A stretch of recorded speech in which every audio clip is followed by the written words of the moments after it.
Olá, está no ar mais uma edição do programa Grandes Julgamentos do STF. O programa de hoje apresenta uma decisão do plenário da Corte que envolve as provas de concurso público. Você vai ver que são comuns ações na Justiça de candidatos que, inconformados com o resultado do concurso público, ingressam com processos que questionam os critérios da prova, os critérios da administração pública para convocação dos aprovados e tantos outros assuntos que envolvem posse e nomeação e que são levados ao Poder Judiciário.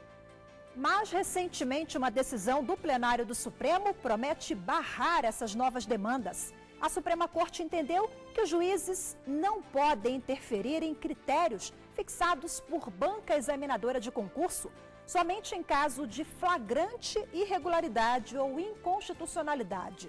Na prática, significa que as questões de prova não podem ser revistas pelo Poder Judiciário.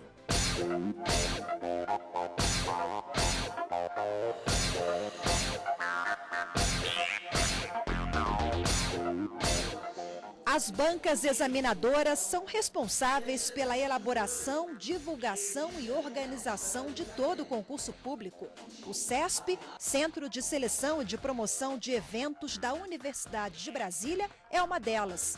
Está no topo do ranking das bancas mais temidas pelos concurseiros. Eu acho que o CESP é temido pelos candidatos pouco proficientes. Por quê? Porque realmente a nossa prova ela é de um nível de complexidade que o candidato não proficiente, ele tem pouca ou nenhuma chance de passar no concurso. O nosso concurso seleciona candidatos proficientes, talvez por isso tenha se criado esse temor, né? O CESP aposta em questões em que é preciso assinalar certo e errado nos enunciados, o que pede atenção redobrada dos candidatos. E pelo critério da banca, uma resposta errada anula uma questão certa. A gente entende que a prova, primeiro, tem que ser interdisciplinar, né, e contextualizada. Por quê? Porque os problemas que ele vai se deparar ao longo da sua vida profissional são de natureza interdisciplinar. Ele vai ter que mobilizar conhecimento de várias áreas para poder resolver o problema. A organizadora aponta que a rigidez na seleção foi a forma encontrada para selecionar os milhares de candidatos inscritos. Só para se ter uma ideia da grande procura por vaga no serviço público, no último mês de junho, foi de 52.595 o número de candidatos para ingresso no DEPEN, o Departamento Penitenciário Nacional. Os mais de 52 mil inscritos no concurso disputavam 258 vagas. Na ocasião, uma concorrência de quase 204 pessoas para apenas uma vaga. Isso varia muito de concurso para concurso, né? Então, por exemplo, concursos da magistratura ou do Ministério Público para promotor, por exemplo, costuma ter aí 3 mil, 5 mil, 10 mil inscritos, né? Agora, por exemplo, você pega concurso para carteiro, por exemplo, né? ou para assistente lá administrativo dos Correios, dá 1 milhão de candidatos. Então, nós já tivemos aqui concurso com 22 mil candidatos por vaga. Ações na Justiça que questionam regras de concurso público podem ser atribuídas à falta de uma lei federal e unificada que regulamente o concurso público no país. No âmbito regional, apenas alguns estados contam com leis que regulamentam o ingresso de servidores. Quando se faz o certame, hoje, você não tem uma lei geral dos concursos. Esse é o primeiro problema que nós encontramos. Você observa em todos os casos que envolvem, todas as demandas em que os candidatos se contrapõem a algum resultado do concurso, o problema central está na inexistência da lei geral dos concursos. Há vários projetos tramitando na Câmara sobre isso, mas nenhum evoluiu hoje para se tornar ainda lei de fato. Então, você tem o quê? A lei do concurso é o edital. O Supremo, quando tratou disso na repercussão geral recente sobre o tema, ele inclusive aborda essa questão de que o edital é a lei do concurso, é ele que tem que dar os parâmetros.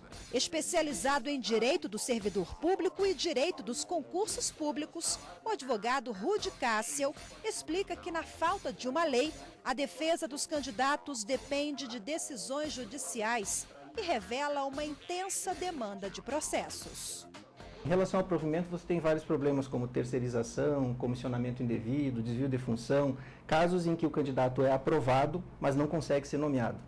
Ele acaba ultrapassando, o órgão acaba ultrapassando o tempo de nomeação deste candidato sem efetivar essa nomeação por alguma razão de preterição. A outra diz respeito ao conteúdo das questões. E aí, dentro do conteúdo das questões, nós podemos dividir entre aquelas que podem ser apreciadas pelo Judiciário e as que não podem ser apreciadas pelo Judiciário. As que não podem ser apreciadas pelo Judiciário, que é a maioria, envolve o que tanto os tribunais superiores como os regionais convencionaram denominar de critério de correção. Em Fortaleza, um grupo de candidatos às vagas de enfermeiros da Secretaria de Saúde local entrou na Justiça pedindo a anulação de 10 questões do concurso público. O juiz local deu decisão favorável a eles. As 10 questões de prova, então, foram anuladas. Mas o governo do estado do Ceará recorreu. E o caso, então, veio parar no plenário do Supremo Tribunal Federal.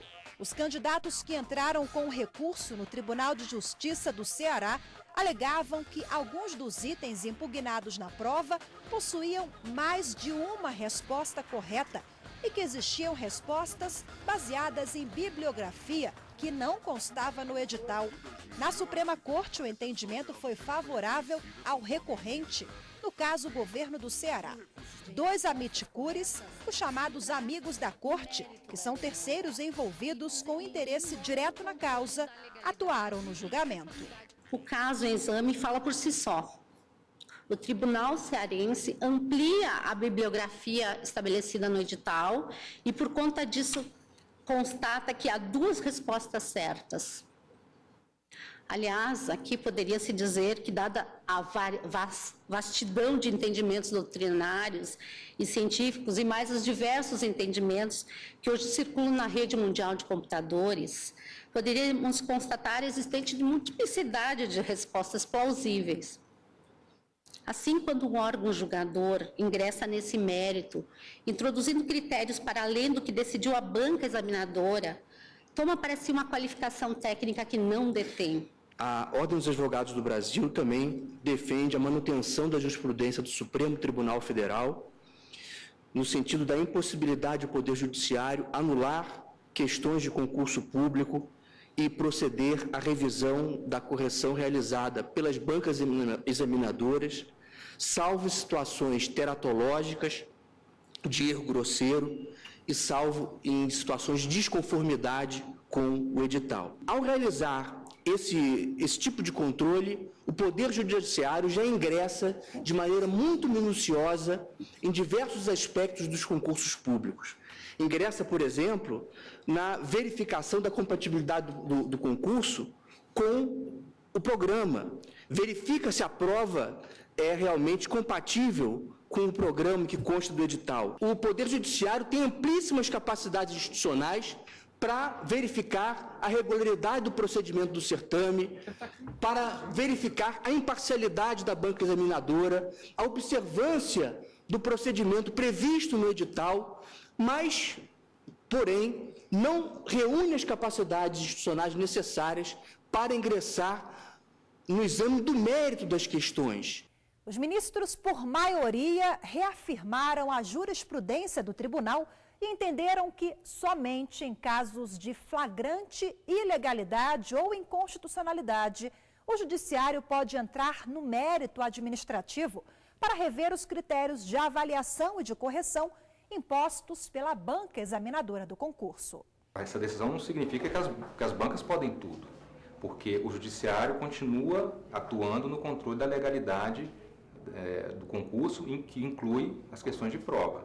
Por exemplo, se uma determinada questão não tiver alinhada com os objetos de avaliação do edital, né, a Justiça pode, sim, interferir e mandar anular a questão, porque é uma ilegalidade. A seguir, você acompanha os votos dos ministros no plenário da Corte. Até já!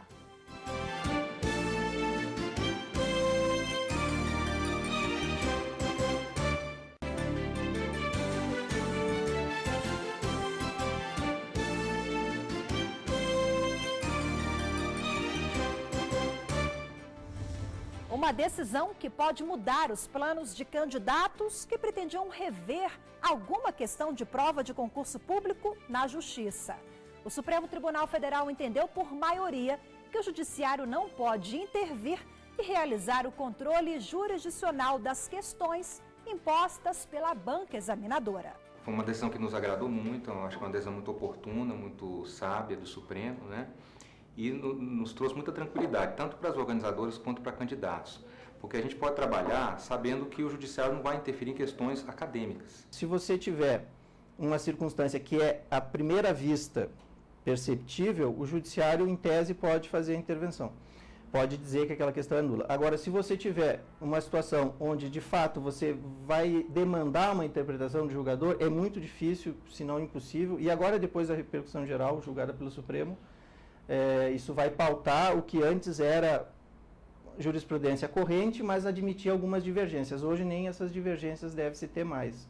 Aqui é um daqueles casos que a gente já até discutiu em outro momento, da chamada reserva de administração, né, chamada Verwaltungsvorbehalt, a ideia de que há um espaço, né, que não é suscetível de controle. O relator do recurso extraordinário foi o ministro Gilmar Mendes. Ele destacou que o princípio constitucional da reserva da administração impede que o judiciário substitua a banca examinadora de concurso. A reserva da administração é aquilo em que o judiciário ele não pode interferir sem que ele esteja ultrapassando a sua função de julgar e entre na função do administrador. O exemplo é esse.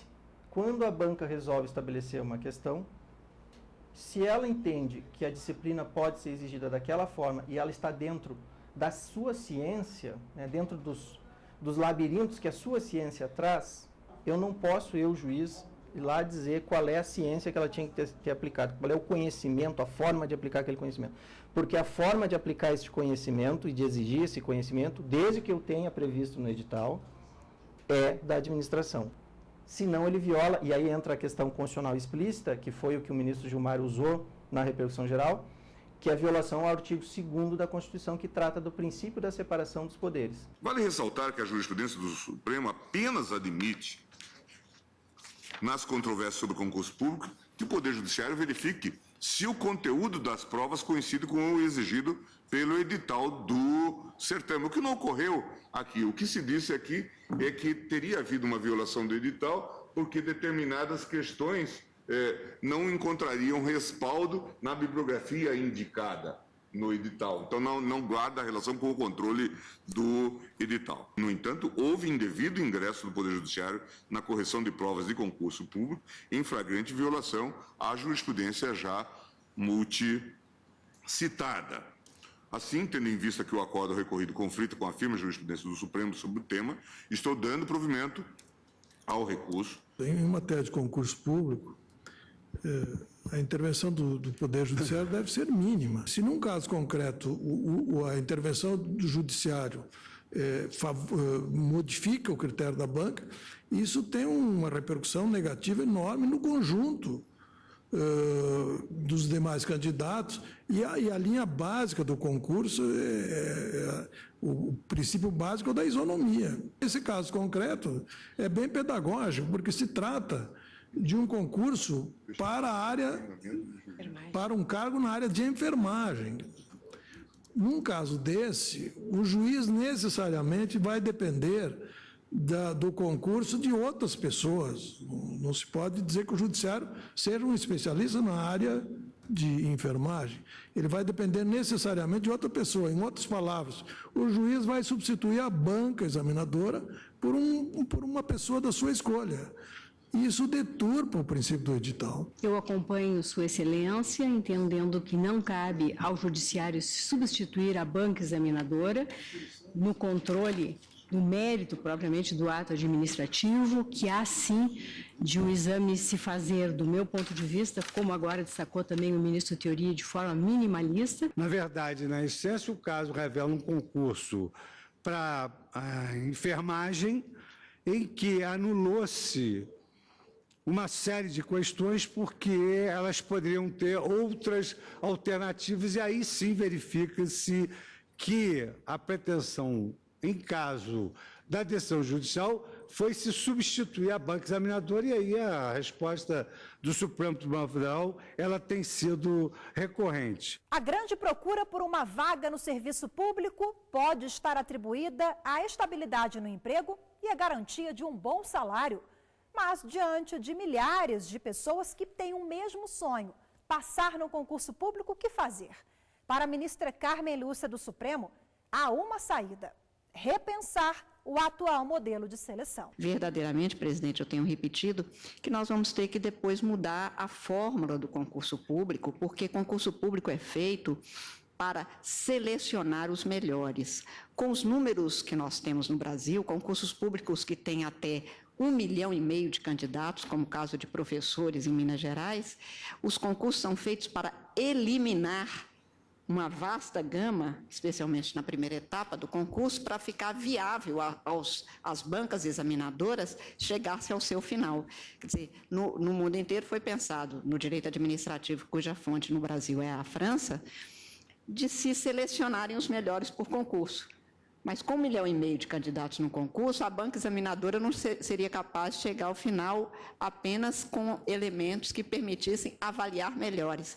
E até nos concursos de juiz, hoje, muitas vezes, a primeira etapa do concurso, aquela das provas, essas provas objetivas, ela tem, aspas, alguns dados que são para ver a capacidade de concentração, porque não é conhecimento que se está medindo. Então, eu acho até que nós vamos caminhar para uma nova estrutura dos concursos. Eu vou também dar provimento ao recurso, entendendo que o juiz fez uma interpretação relativamente às questões, entendendo que as questões não estavam contidas na bibliografia assinalada no edital. O ministro Marco Aurélio foi contra o conhecimento do recurso extraordinário. De acordo com o ministro, as teses sustentadas pelo governo do Ceará, violação da isonomia e interferência entre os poderes, não foram sequer examinadas pelo Tribunal de Justiça local. No mérito, o ministro também ficou vencido. A banca que confeccionou essa prova objetiva lançou questões com mais de uma opção correta e só poderia, repito, o candidato assinalar uma opção como correta. Por isso é que o juízo glosou, a certas questões e o tribunal confirmou essa glosa das questões. Ante esse contexto, vencido na preliminar do recurso, quanto ao não conhecimento do recurso, inicialmente não conheço do recurso por falta de prequestionamento, quanto à matéria separação dos poderes, harmonia e separação dos poderes e a matéria isonomia, desprovejo o recurso interposto. Se você imaginar uma situação em que você tenha duas respostas certas, dubiedade de respostas, que era onde o judiciário normalmente, você encontrava aquela exceção de anular uma questão.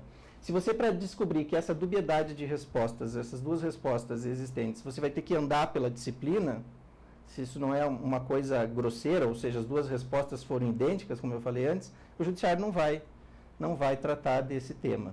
Então, nós ficamos assim com um espaço limitado a dois... Hoje, nós podemos dizer assim que o espaço está limitado a duas circunstâncias quando envolve prova. Uma delas é a questão fora do edital e a outra um erro grosseiro. Daqui a pouco você confere os impactos da decisão do plenário para os candidatos e para a banca examinadora. Até já!